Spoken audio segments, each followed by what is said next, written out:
रात के बिखरे हुए शोर के बाद जब शादी हॉल खाली होने लगा तो ऐसा लग रहा था जैसे हर दीवार ने जो कुछ देखा था उसे अपने भीतर कैद कर लिया हो। फूल मुरझा रहे थे, लाइट्स अब भी जल रही थीं, मगर उनकी चमक फीकी पड़ चुकी थी।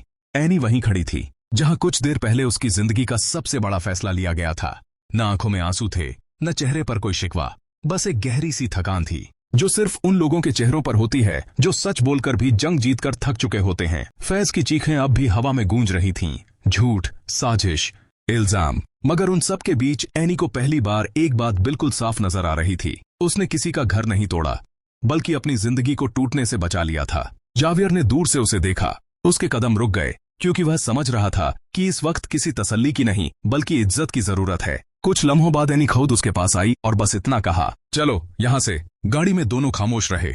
शहर की लाइट्स खिड़कियों से भागती हुई लग रही थीं, जैसे वक्त पीछे छूट रहा हो। जावियर ने धीमी आवाज में कहा, जो भी हुआ वो तुम्हारी कमजोरी नहीं, तुम्हारी ताकत थी। और एनी ने पहली बार महसूस किया कि कोई उसके जिंदगी के फैसलों को अपना एहसान समझकर नहीं बल्कि उसकी मर्जी समझकर मान रहा है। अगले दिन सोशल मीडिया पर हंगामा था। कोई एनी को हीरो कह रहा था, कोई जिद्दी, कोई पूछ रहा था कि अब इस लड़की से कौन शादी करेगा। मगर एनी अपने स्टूडियो में बैठी अपने काम में डूबी हुई थी, क्योंकि उसे याद आ रहा था कि उसके वालिद ने कहा था, तुम अपने अल्फाज से नहीं अपने काम से बोलोगी। इसी बीच फैज की पहली बीवी का फोन आया। आवाज में शुक्रिया था और सालों का दबा हुआ दर्द। एनी ने पहली बार महसूस किया कि सच सिर्फ एक इंसान को नहीं बल्कि कई जिंदगियों को आजाद करता है। उधर फैज की दुनिया बिखर रही थी। बिजनेस पार्टनर्स पीछे हट रहे थे, झूठ की बुनियाद पर खड़े किए गए रिश्ते गिर रहे थे, और जो लोग कल तक उसके साथ स्टेज पर खड़े थे आज फोन उठाना भी मुनासिब नहीं समझ रहे थे।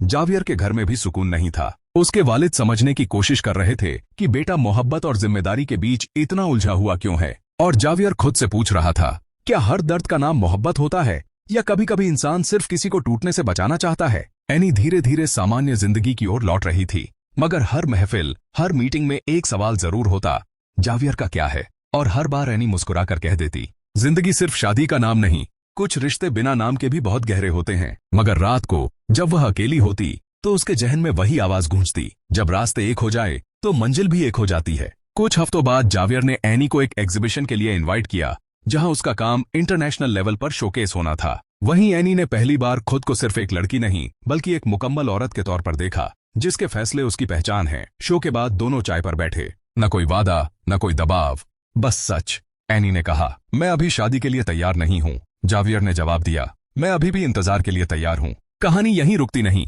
फैज वापस आने की कोशिश करेगा, सोसाइटी के ताने और तेज होंगे, और एनी को फिर से चुनना होगा, खुद को या दुनिया को। मगर एक बात तय है, जो लड़की अपनी शादी के मंडप में खड़ी होकर कबूल नहीं कह पा रही थी, वह अब अपनी जिंदगी के हर फैसले पर पूरे यकीन के साथ हाँ और ना कहना सीख चुकी है। यह सिर्फ एक मोहब्बत की कहानी नहीं बल्कि हिम्मत, सच और खुद से वफादारी की कहानी है। अगर आप आगे जानना चाहते हैं कि एनी का अगला फैसला क्या होगा, जावियर का इंतजार अंजाम तक पहुंचता है या नहीं, और फैज अपने झूठ के बोझ तले कैसे दबता है, तो इस कहानी के साथ जुड़े रहिए और कमेंट में जरूर बताइए कि आप एनी के फैसले से मुत्तफिक हैं या नहीं, क्योंकि असली ड्रामा अब शुरू होने वाला है।